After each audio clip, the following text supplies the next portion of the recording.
la roue en toi peut prophétiser sans que tu aies le Saint-Esprit. Avant ça. Tu comprends? Ouais. C'est pourquoi, regardez quelque chose. Le diable ne peut jamais nous détruire. Amen. Parce que celui qui n'a pas créé la roue qui est en toi n'a pas donné son amour. Amen. Qui comprend? Et lorsque un sorcier arrive à ôter la vie d'un chrétien, ça veut dire, ou soit d'une personne, ça veut dire, c'est ce qu'on appelle Dieu a retiré sa main sur toi. Et ça va. Quand un sorcier arrive à toucher la vie d'un homme, soit un chrétien, soit un païen, ça veut dire Dieu a retiré sa main sur toi. Yes. Mais qu'un sorcier, ou soit un franc-maçon, ou soit un occultisme, n'arrive pas à toucher ta vie, c'est ce qu'on appelle Dieu a la main sur toi. Gloire à Jésus. Donc, puisque le diable, les anges, savent très bien que nous les humains, nous avons reçu la plénitude. Donc, eux, ils ont reçu seulement les résidus. Amen. Ça veut dire le peu petit d'esprit. C'est ça qu'ils ont pris pour fabriquer les anges. Ils ont pris pour fabriquer tout ce que nous voyons. Nous n'avons pas besoin de cet esprit pour dominer. Alléluia. Tu comprends de quoi je parle? Où ça va? L'homme n'a pas besoin de l'Esprit Saint pour dominer. Avant ça Tu va. as tout donné à l'homme. Vas-y, prends le deuxième, vous allez voir. L'homme n'a pas besoin de cet esprit pour dominer. L'homme domine sans le Saint-Esprit. Qui comprend? Donc arrêtez de comparer l'esprit de l'homme, soit l'homme avec des anges. Ceux qui font des prières où ils demandent l'intervention des anges, ils sont perdus. Aidez notre maman là. Amen. Vas-y. Ézéchiel 37, verset 8 à 10. Non, pas l'autre, Somme 108. Somme 8 au moins, c'est le verset 1. Le verset 4. Somme 8. Somme 108, verset 1. Somme 8.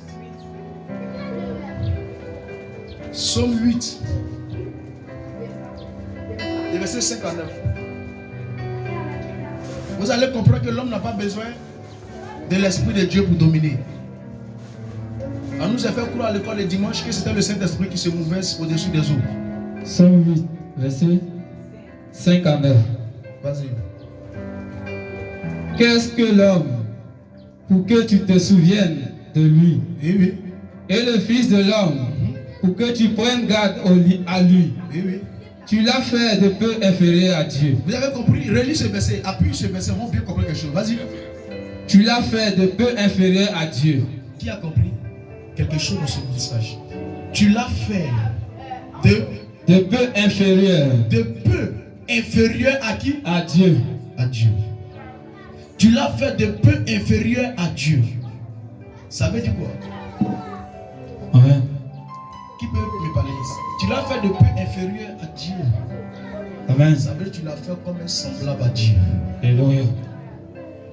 Inférieur, ça veut dire petit à Dieu. Donc, en d'autres termes, l'homme est un petit Dieu. Continue. Vous allez comprendre les choses. Amen.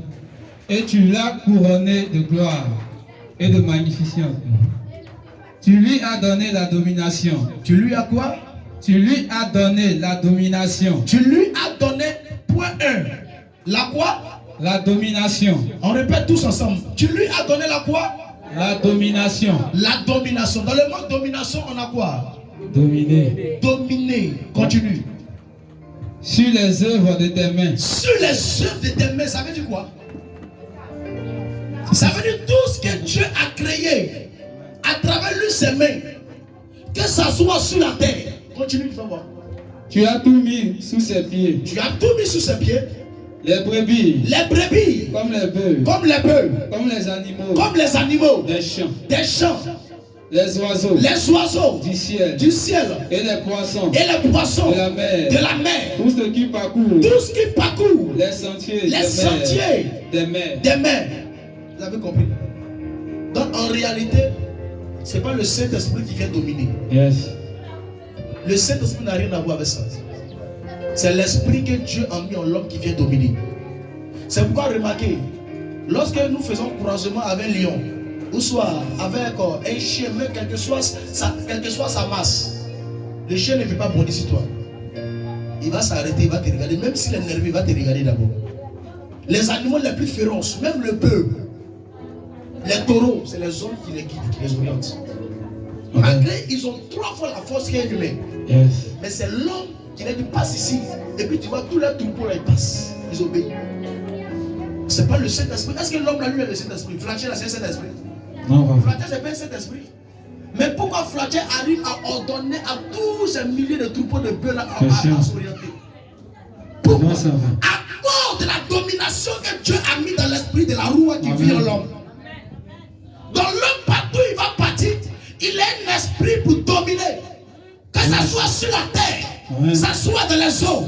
La Bible dit, sous l'eau, même les poissons les plus vénérés, même les animaux les plus dangereux, sous la mer, lorsque l'homme arrive là-bas, et tous ils commencent à se ranger.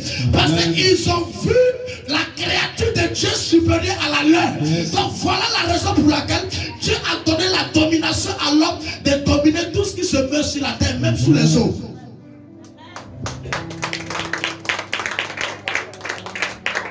Donc si quelqu'un doit faire une comparaison entre l'esprit humain avec le Saint-Esprit, c'est qu'il est perdu. Le diable ne peut jamais vous détruire. Amen. Vous savez comment le diable arrive à détruire la vie des gens? Tout ça va. Il cherche quelqu'un qui a la roue comme toi. Yes. Parce que le diable c'est un esprit. Alors l'esprit a été créé selon le résidu de l'esprit que de la plénitude que Dieu a mis en toi. Clique l'homme. Donc le diable ne peut pas détruire quelqu'un qui est rempli. Amen. Ça veut dire qu'on ne peut pas prendre un enfant. Résiste où? Non, papa. Est-ce qu'un chiot peut détruire un lion? Non, papa. Ou soit même, est-ce qu'un chien peut s'arrêter face à face à un lion? Non, papa. Ça ne peut pas marcher. Pourquoi? Amen. Parce qu'ils n'ont pas la même différence puissance de guerre. Yes. Donc, lorsque le diable, sachant très bien qu'il ne peut pas nous détruire, donc il est obligé de chercher quelqu'un qui a le même esprit que toi, dans ta famille qui n'aime pas ta tête.